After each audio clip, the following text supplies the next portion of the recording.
Halo semuanya, selamat datang kembali di channel ini. Jumpa lagi dengan saya Vicky Himpong. Semoga kalian semuanya selalu dalam keadaan yang sehat. Kita akan kembali lagi menyaksikan cuplikan-cuplikan video yang beredar sangat-sangat ramai hari ini di sosial media. Kita akan membahas itu semua satu persatu dan semoga ini memberikan tambahan informasi kepada kalian semua.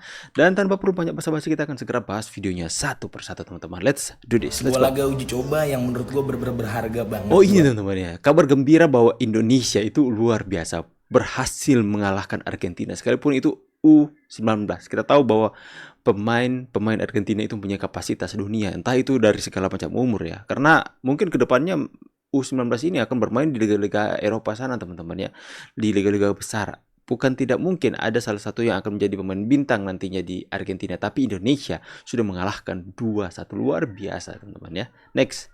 Jadi seperti ini misalnya, sorry maaf ini jangan marah Najwa, kayak gini kamu ngapain memprovokasi gambar. Peringatan darurat, panggung mulai redup cari panggung. Provokator nggak ikut demo gajian. Setelah dia memunculkan narasi peringatan darurat, kemana dia sekarang? Nah, ini Najwa ini backing gaduh satu Indonesia. Habis itu dia kemana Najwa ini? Gambar kayak ginian. Apa namanya, banyak pemimpin-pemimpin kita ini, intelektual kita ini yang asal mudah saja bicara, dengan data yang lengkap. Sekali-sekali itu pikir itu ya. Tanya dirimu, hatimu yang paling dalam, apa sih yang sudah kau buat pada negeri ini? Apa kau maling sebelumnya, memperkaya diri? Sekarang lu berani bicara gitu karena tidak ketahuan. Saya hanya ini, karena itu salah satu faktor yang membuat suasana tuh tidak bagus. Itu seperti misalnya ada orang, ada pikiran-pikiran politiknya di konten. Jadi seperti ini misalnya. Saya pikir ini video lama teman-teman, ini kemudian kembali viral. Tapi that's the point. Apa yang sudah Anda lakukan untuk negara ini? Poinnya itu teman-teman ya. Poinnya adalah jangan menimbulkan kegaduhan ya. Soal munculkan narasi peringatan darurat. Sekarang kemana? Soal perampasan undang-undang aset, Anda kemana waktu itu? Ya. Jadi seperti ini misalnya, sorry maaf ini jangan marah Najwa, kayak gini kamu ngapain memprovokasi gambar-gambar kayak ginian? Apa namanya, banyak pemimpin-pemimpin kita ini, intelektual kita ini yang asal mudah saja bicara, dengan data yang lengkap. Sekali-sekali itu pikir itu ya. Tanya dirimu, hatimu yang paling dalam, apa sih yang sudah kau buat pada negeri ini? Apa kau maling sebelumnya, memperkaya diri? Sekarang lu berani bicara gitu karena tidak ketahuan. Saya hanya ini, karena itu salah satu faktor yang membuat suasana tuh tidak bagus. Itu seperti misalnya ada orang. Oh kaget. Masyarakat geram serbu kampus UNM karena mahasiswa demo sampai tengah malam. Ya. Kau sebagai warga negara renungkan setiap tindakanmu dalam situasi krisis macam ini. Pak Luhut, tapi kalau kamu sok paling pahlawan sendiri, sok paling bersih. BTW itu video lama. Pak Luhut itu sudah memperingatkan Mbak Najwa untuk jangan sok paling bersih dan jangan sok paling pahlawan gitu. Karena sampai sekarang Mbak Najwa dan narasi itu belum ada konfirmasi lanjutan atau follow up lanjutan terkait masalah yang kemarin, yaitu darurat demokrasi. Karena alat yang dibikin narasi sudah sangat misleading. Darurat demokrasi yang dibikin narasi yang harusnya untuk mengkawal keputusan MK itu dipakai sebagai media perang politik, memperhatikan Jokowi. Padahal kasus kemarin itu sangat banyak subjeknya. Contohnya Bu Puan sebagai ketua DPR juga aku nggak pernah lihat VT-nya ada menyinggung beliau atau ada yang mengkritik beliau. Alat kemarin juga dipakai sebagai pendukungnya Pak Anies. Alat kemarin juga dipakai untuk menghujat Erina. Walaupun ya Erina juga salah juga. Dia tuh tone deaf parah total. Menurut aku kayak OKB mentok dodok gitu. Walaupun alatnya tuh dipakai untuk oknum, tapi menurut aku Mbak Najwa tetap harus bisa bertanggung jawab, at least memberikan statement lah atas tindakannya yang sekarang sudah chaos parah. Najwa. Momen Presiden Jokowi menyapa masyarakat di depan pasar Godean. Nah, ini yang kalian katakan masyarakat sudah marah, masyarakat sudah habis kesabaran. Apa masyarakat masih mencintai Jokowi? Kalian lihat bagaimana antusias mereka, teman-teman, menyambut presiden yang begitu mereka cintai. Hanya segelintir orang yang dipergunakan sebagai boneka saja, yang sampai saat ini demo-demo nggak jelas, teman-teman. Demo ke DPR bawahnya Pak Jokowi,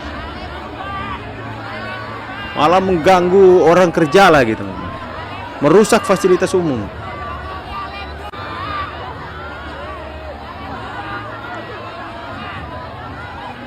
Bahagianya dapat kaos. dari presiden, bukan kaosnya, tapi pemberian dari seorang Presiden Jokowi.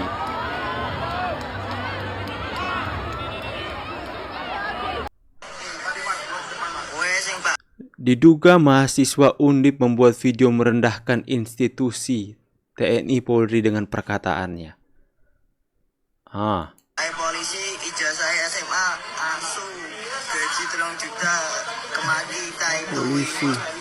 gajinya nih si gaji rakyat taipu Terus lulusan SMA goblok polisi asu antara Anda yang goblok, Anda kuliah tinggi-tinggi hanya untuk habis kata-kata saya. Mau describe seberapa hancurnya akhlak dan wawasan orang-orang yang mengatakan diri mereka mahasiswa seperti ini, ya. Ini harus ditangkap ini, Pak. Pak, tolong tangkap, Pak. Tapi saya percaya masih banyak mahasiswa yang benar-benar itu mempunyai akhlak yang baik. Biar mereka mahasiswa yang seperti ini yang muncul ke permukaan menghina institusi TNI Polri itu ditangkap agar supaya mereka berhenti merendahkan.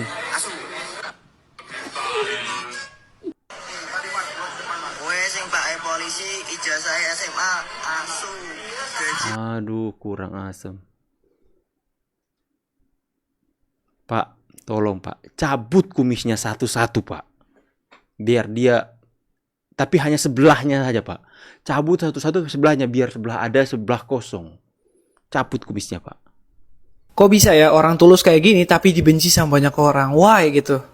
Atau mungkin kalian nggak tahu, dia punya program BPJS yang dimulai di era Jokowi dan bahkan mungkin kalian pernah pakai, keluarga kalian pakai itu program. Ini juga demonya, ini kebanyakan kayak rusuh kayak gini. Terus nanti kalau udah dipukul sama aparat baru bilang itu kulihat Ibu Pertiwi lagunya backsoundnya. Ya, gue cari dari sini, gue tahu dari referensi gini. Gue juga sering lihat juga sih. Dan ini banyak yang bilang demonya buat anak abah. Emang iya ya? Fun fact-nya, gue anak hukum dan gue ngerti tentang hukum dan gue tahu ada yang pelanggaran yang diatur atau yang sedang diobrak-abrik. Tapi kenapa gue nggak protes atau kenapa gue nggak ikut demo untuk kasus kemarin? Alasannya sebenarnya yang kayak kalian lihat tadi. Karena Jokowi menurut gue orang yang berani untuk ada perampasan aset yang kayak di luar negeri. Jadi dia sendiri nggak takut kalau akan jadi nanti dituduh korupsi ataupun ada masalah. Karena dia yakin sama dirinya sendiri itu nggak akan melakukan hal tersebut. Gue setuju kalau dia memang orang baik, bahkan tentang perampasan aset dia nggak takut sama sekali untuk keluarganya juga ada di bagian-bagian itu, di politik ataupun di bidang-bidang khusus di pemerintahan.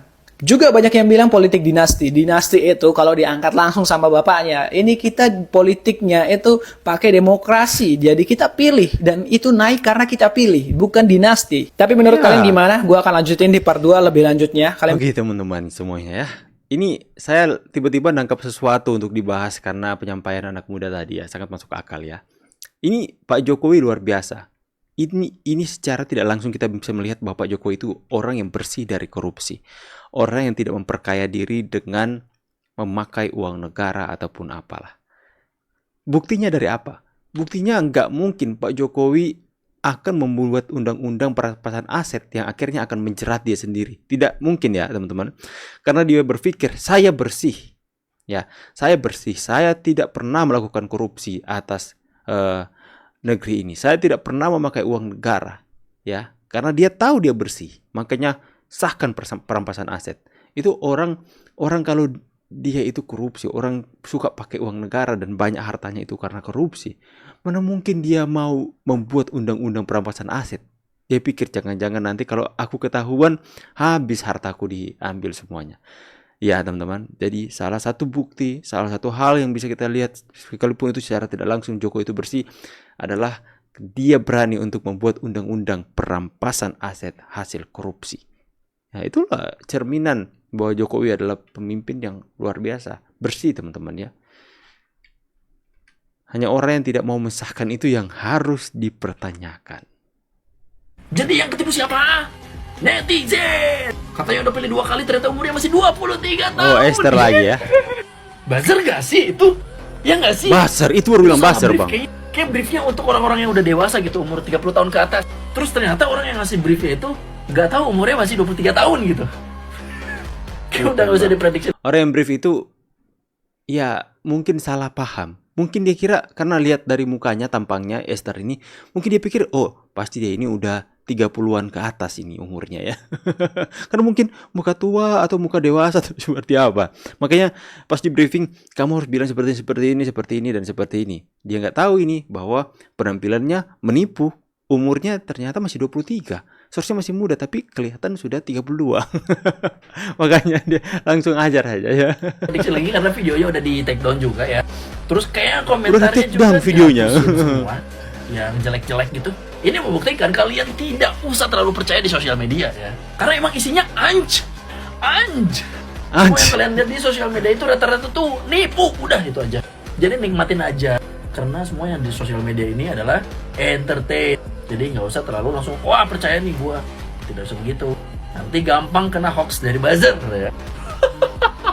And what is it? Thank you. Jadi yang Aduh, malas lihat aja. Oke teman-teman semua ya. Jadi semoga video-video yang ditampilkan tadi itu memberikan informasi dan wawasan kepada kalian semua. Tapi yang terakhir saya mau katakan jangan terlalu percaya dengan pemberitaan yang beredar di sosial media. Karena bisa saja itu adalah tipu-tipu seperti yang terjadi di Esther tadi ya. Dia mencoba menipu, mengatakan ini dan itu kepada Pak Jokowi. Tapi akhirnya apa teman-teman ya? Terbukti menipu. Akhirnya videonya di take down. Komen-komen yang negatif dihapus ya. Kasihan deh. Jadi punyailah filter untuk menyaring setiap informasi dan berita supaya kita tidak mudah tergiring setiap opini kita yang berasal dari para elit politik untuk membuat masyarakat itu berpikir benar menjadi salah, salah menjadi benar. Oke teman-teman semua ya, saya pamit dulu. Semoga ini bisa memberikan edukasi. See you on the next video and God bless you. Bye guys.